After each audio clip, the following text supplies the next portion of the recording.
Assalamualaikum warahmatullahi wabarakatuh. Nama saya Fajar Bahiki Faiz. Di sini akan menjelaskan sebuah materi, yaitu tentang keutamaan akhlak. Namun sebelumnya, marilah kita panjatkan puji serta syukur kita kepada Allah Subhanahu wa Ta'ala. Tidak lupa pula sholawat serta salam kita kepada Nabi besar Muhammad Shallallahu Alaihi Wasallam. Seperti yang sudah disebutkan tadi, di sini saya akan menyampaikan sebuah materi, yaitu materi tentang keutamaan akhlak. Seperti yang kita tahu bahwasanya Nabi Muhammad Shallallahu Alaihi Wasallam diutus ke muka bumi oleh Allah Subhanahu Wa Taala adalah untuk menyempurnakan akhlak manusia. Nabi berkata, Innama bu'istu tamimma makarim akhlak. Sesungguhnya aku diutus untuk menyempurnakan akhlak manusia. Jelas di dalamnya bahwa tujuan Nabi diutus untuk menyempurnakan akhlak manusia bukan hanya seorang muslim, namun seluruh manusia. Dari hal tersebut dapat ditarik kesimpulannya bahwasannya akhlak itu adalah hal yang penting, menjadi hal yang utama. Seperti apa sih hal-hal yang baik itu? Akhlak yang baik bisa kita dapat, bisa kita contoh dari perbuatan Nabi. Sejauh apa? Dalam firman Allah dalam surah Al-Ahzab ayat 21. Laqad kana lakum fi Rasulillahi uswatun hasanatun liman kana yarjullaha wal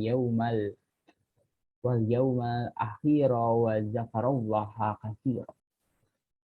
Sesungguhnya telah ada pada diri Rasulullah itu suri teladan yang baik bagimu, yaitu bagi orang yang mengharap rahmat Allah dan kedatangan hari kiamat, dan dia banyak menyebut Allah.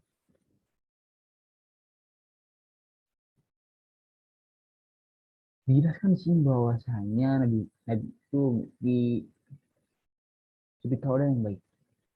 Wa innaka la'allakum khuluqin azim, dan sungguhnya memiliki budi pekerti yang agung.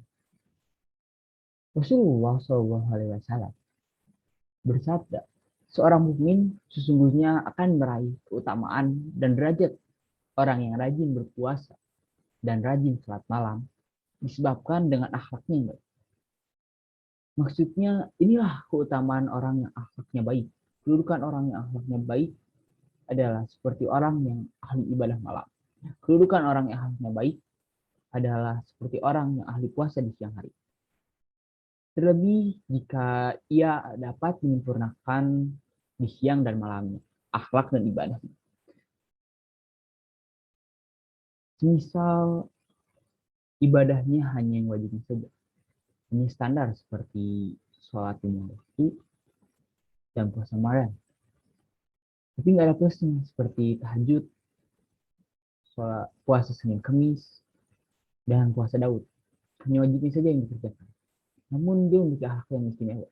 Maka derajat dia seperti orang yang kawam sawam, orang yang rajin ibadah malam dan rajin puasa di siang hari.